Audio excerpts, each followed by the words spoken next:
the operator to safely hold the electrode without danger of receiving an electric shock.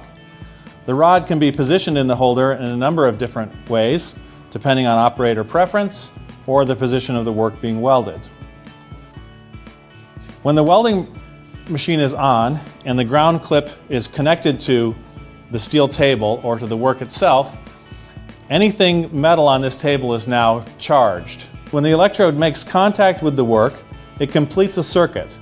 The electricity flowing through the electrode holder, down through the work, and back out through the ground clamp back to the welder. When an arc is struck, a common pool of molten metal is created between the two pieces that are being joined. Into this, the melting alloy center of the welding rod is deposited, completing the weld. One thing to be careful of, as you're welding, this rod is being consumed. That is, it's growing shorter. So that the operator has to constantly be aware of both moving the rod laterally, but also pushing the rod into the seam being welded.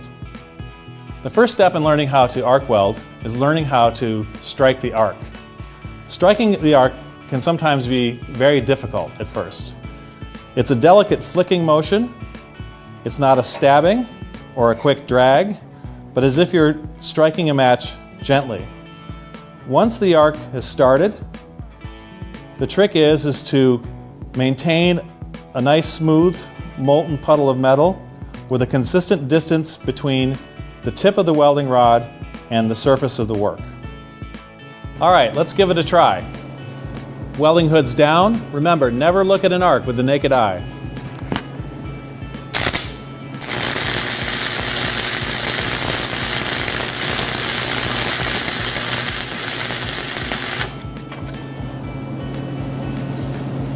Now that you've mastered striking the arc, and it may have taken you several tries, don't be discouraged. Let's join some metal together. Okay, hood's down. After striking the arc, I create a nice even pool of molten metal. You'll notice that the tip of the welding rod stays very near to the arc puddle, and that I'm also slightly wavering the tip of the electrode back and forth.